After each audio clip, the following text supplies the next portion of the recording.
명절 연휴를 잘 쉬셨습니까? 이제 오늘부터 다시 알기 쉬운 기독교 교리 강의를 시작하도록 하겠습니다. 오늘은 알길이 18번째 시간으로 죄에 빠진 인간론 두 번째 시간입니다. 오늘 살필 죄에 대한 이야기는 제목을 죄의 본질과 전가, 죄의 본질 그리고 죄의 전가에 대해서 말씀을 나누려고 합니다. 한 가지 물어볼게요. 죄를 지어서 죄인인가요? 죄인이니까 죄를 짓는가요? 둘 다 맞는 말이죠. 죄를 지어서 죄인이다 이렇게 말합니다. 그러면 죄를 안 지으면은 죄인이 아니겠네요. 그런데 이 땅 위에 그 누구도 의인은 없나니 하나도 없다 그랬으니까 다 죄인이라는 이야기죠. 그런데 내가 생각할 때는 죄를 지은 적이 없어요. 그런데 죄인이다 이렇게 성경은 또 말하거든요. 그렇다면 죄를 지어서 죄인인 것도 맞는 말이라 할 수 있겠지만서도 실상은 원리적으로는 죄인이니까 죄를 짓는 겁니다. 죄를 짓는 것은 죄의 성향을 가졌기 때문에 죄를 짓지요. 죄를 짓는 성향이 없다고 한다면 죄를 짓지 못하지요. 그러나 모든 인간은 죄를 지은 이런 성향을 다 가지고 있습니다. 죄책을 다 가지고 있어요. 그렇게 태어났다 이렇게 보는 겁니다. 첫사람 아담이 하나님 앞에서 하나님의 명령을 어기고 하나님께서 정하신 이것을 먹는 날에는 네가 반드시 죽으리라 그렇게 약속하신 그 약속의 말씀을 저버리고 그 금지된 열매를 먹어버림으로 하나님과 약속이 깨졌고 하나님 명령에 근본적으로 맞서게 되어진 거죠. 그 명령을 불순종하게 된 거죠. 그래서 하나님 앞에서 죄인이 되어버렸습니다. 하나님 앞에 죄를 범하게 되어져서 죄인이 되어졌어요. 그래서 그 범죄한 아담의 죄책과 부패가 후대에 그 자손들에게 그대로 옮겨졌는데 이것을 죄의 전가다 이렇게 말합니다. 다른 말로 한다면 알기 쉽게 죄의 유전이다 이렇게 말하는 거예요. 아담의 후손이 아니고는 이 지구상에 그 어떤 사람도 없습니다. 다 아담의 후손들로서 이 세상에 우리가 태어나게 되어졌지요. 그러면 아담이 범죄한 자이고 아담이 범죄자인데 그 범죄자의 후손으로서 그 아담이 가지고 있던 죄책, 그 부패, 그 타락을 그대로 고스란히 후손들이 그 성향을 가지고 태어나게 되어졌어요. 그러니까 죄가 유전되어졌다. 혹시는 죄가 전가되어졌다. 이렇게 말하는 것이죠. 로마서 5장 12절에 보면 이러므로 한 사람으로 말미암아 여기 한 사람은 아담을 가리킵니다. 한 사람으로 말미암아 죄가 세상에 들어오고 아담 때문에 죄가 세상에 들어왔다라고 말하는 거죠. 죄로 말미암아 사망이 왔으니 이 죄는 죄의 삭은 사망이라 하셨으니까 죄의 결과 죄의 마지막은 사망이라. 왜냐하면 금지된 열매를 네가 이것을 먹는 날에는 반드시 죽으리라 했으니까 그 약속대로 반드시 죽어야 되는 거죠. 이 죽음은 1차적인 죽음, 육체의 죽음이 아니고 영원한 죽음입니다. 이 사망이 왔나니 이와 같이 모든 사람이 죄를 지었으므로 모든 사람이 죄를 지었다고. 어떤 사람 때문입니까? 아담 한 사람 때문이죠. 한 사람으로 말미암아 죄가 세상에 들어왔는데 이와 같이 모든 사람이 죄를 지었다. 그러므로 사망이 모든 사람에게 이르렀느니라 이렇게 밝히고 있는 거죠. 여기서 죄책이라고 하는 말이 나왔죠. 아담의 죄책과 부패를 말했는데 죄책이라고 하는 말은 도덕적 과실이나 도덕적인 과실을 말합니다. 혹시는 공의를 만족시킬 법정적 책무를 말하고 있습니다. 도덕적 과실 그리고 하나님의 공의를 만족시킬 법정적 책무 이것을 죄책이다 이렇게 말하는 것이죠. 자, 첫사람 아담은 전 인류의 머리였습니다. 대표자였다는 것이죠.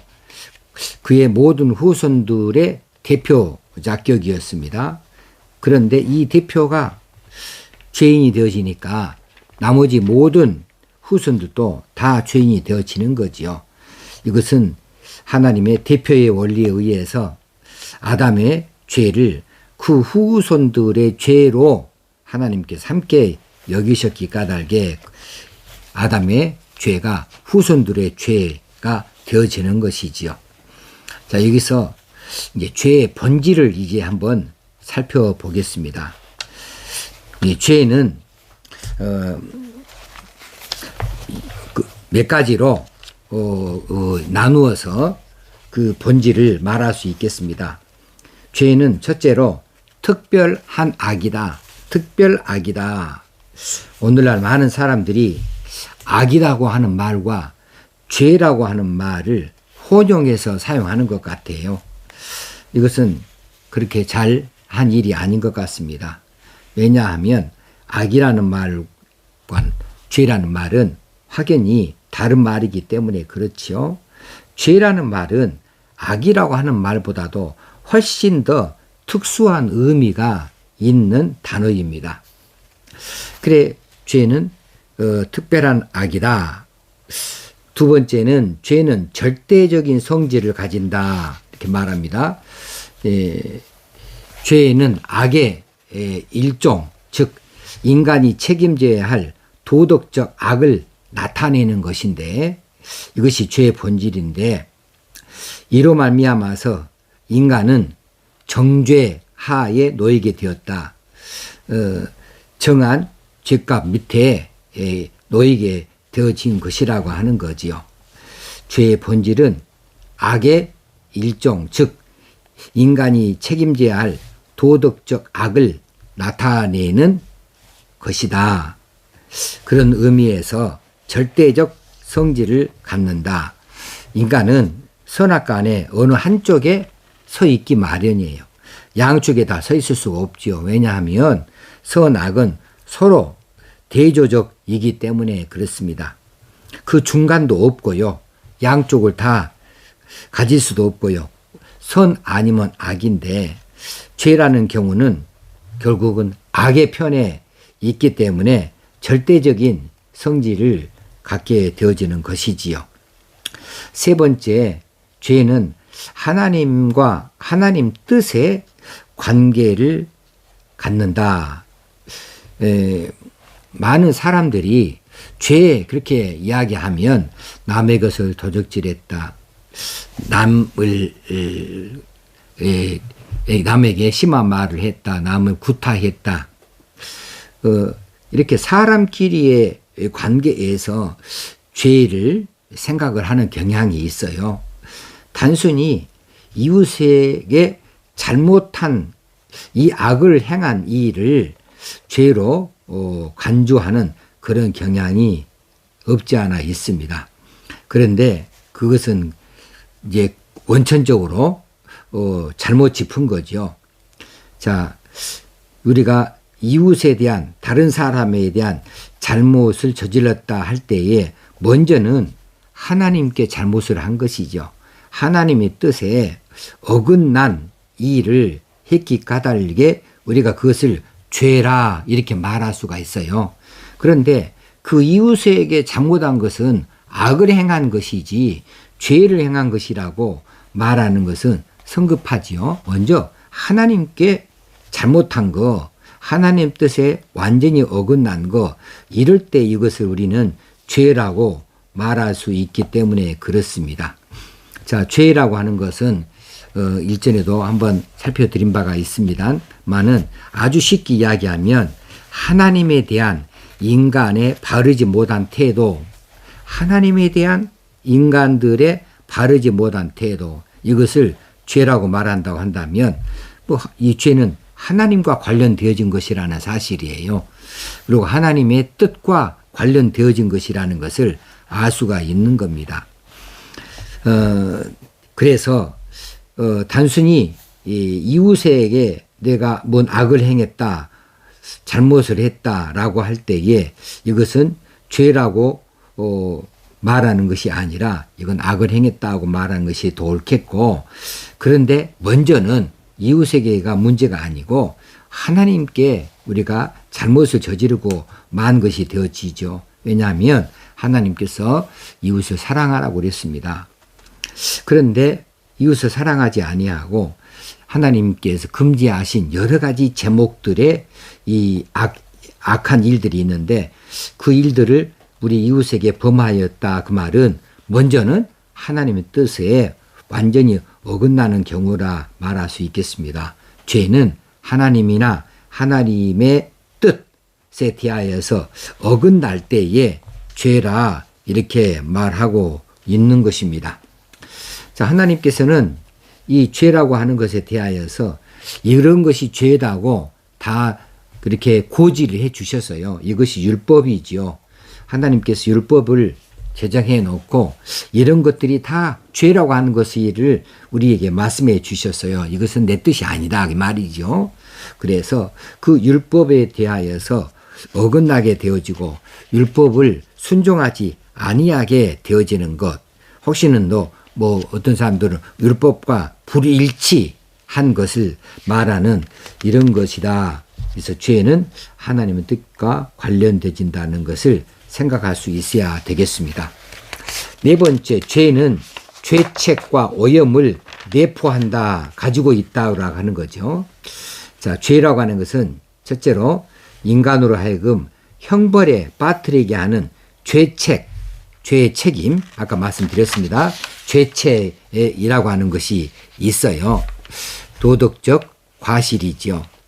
하나님의 공의를, 그 과실을 범함으로 인해서 하나님의 공의를 만족시켜줄 법정적 책무가 있는 겁니다. 거기에다 책임을 물어야 되죠. 그것을 지키지 않았다 하는 것에 대하여서. 그러므로 이 죄책은 객관적인 결과라고 이렇게 말할 수 있겠습니다. 범죄의 객관적 결과로 하나님의 공의에 대한 관계를 표현하는 것이 죄책이다라고 하는 것이지요. 또 오염이다라고 하는 것을 말할 수 있는데 이것은 이제 주관적인 범죄의 주관적인 결과라 말할 수 있어요. 이것은 하나님이 거룩하신데 이 하나님이 거룩하신데 내가 거룩하니 너희도 거룩하라 하셨거든요. 우리가 처음 하나님 앞에 지음을 받는 이런 첫사람 아담의 경우에는 이런 죄에 대해서 오염이 없어요. 완전히 깨끗하게 지음받았죠.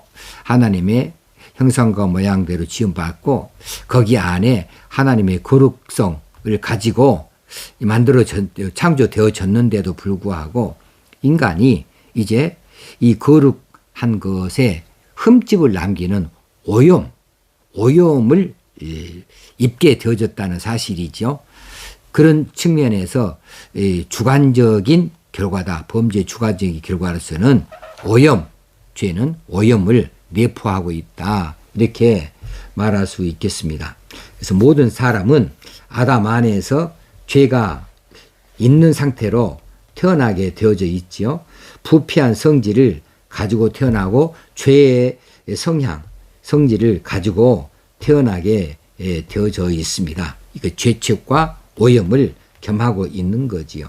그러면 죄는 인간의 어디에 자리 잡고 있는 것인가?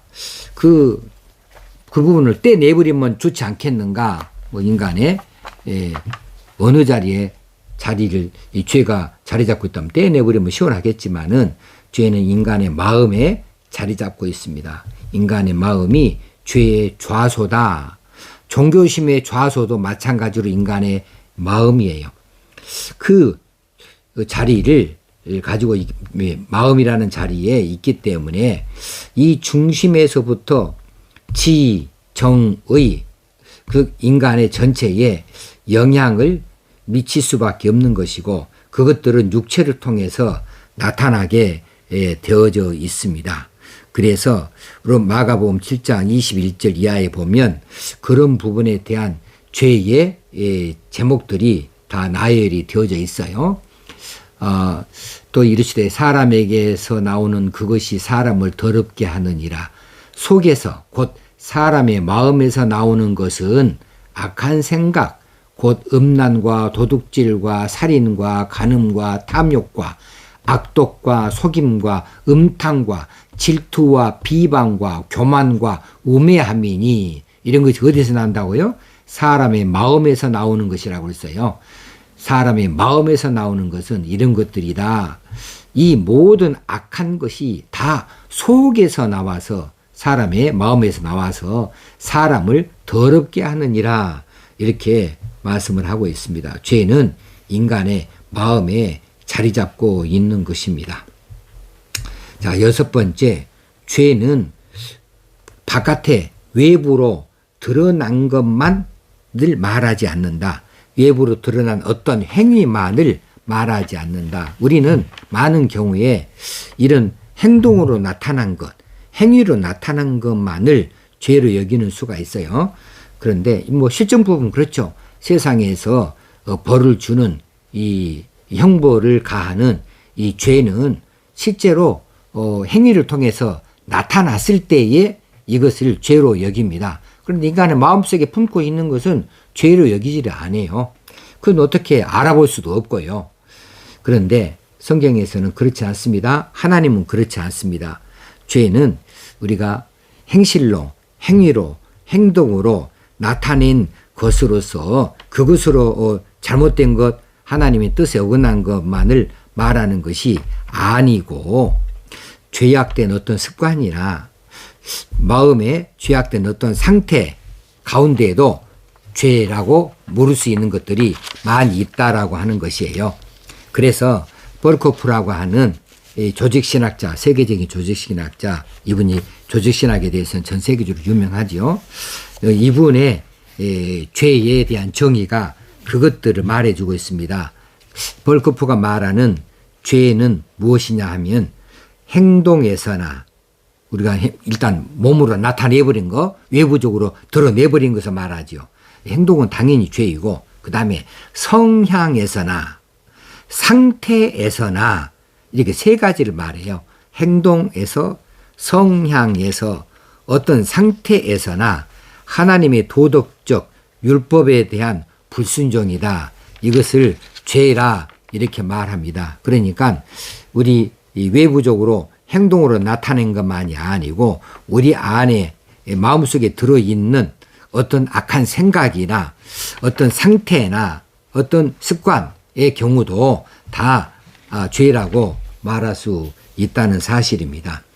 이렇게 죄는 외부적인 행위만을 말하는 것이 아니고 인간의 생각 안에도 내가 저 사람을 어떻게 해야지 이렇게 마음의 작정만 해도 그건 이미 죄된 생각이다라고 말할 수 있죠. 하나님께서 원하는 이런 생각이 아니죠. 그렇기 때문에 악한 생각이 결국은 하나님께 비추어져서 죄라고 하는 단어로 말할 수 있게 되어지는 법이지요. 자, 여러분 이제 죄를 지어서 죄인입니까? 아니면 죄인이니까 죄를 짓습니까? 우리 모두 다 아담의 후손으로서 아담이 지은 이 죄를 그대로 우리도 전가를 받아서 우리에게 전가되어져서 우리도 죄를 짓는 성향을 가지고 태어났고 이 죄의 성향 때문에 우리가 죄를 지어요. 아담의 모든 죄의 성향들이 우리에게로 그대로 전가되어졌다. 그래서 비근한 예로 그냥 죄의 유전이다 이렇게 말하기도 합니다만은 죄의 전가 이것을 본질적으로 잘 알 수 있었으면 좋겠습니다. 이제 우리가 이런 험악한 흉악한 죄에 빠져 있음에도 불구하고 하나님께서 우리를 기뻐하신다, 우리를 위하여서 은혜를 베푸시고 사랑하여 주신다는 사실을 생각하면서 하나님을 더 깊숙이 우리 자신을 내어드리고 그 하나님을 더 열심히 바라보는 우리의 믿음 생활을 간직할 수 있어야 되겠습니다. 오늘도 그런 삶을 이루어 가십시다. 감사합니다.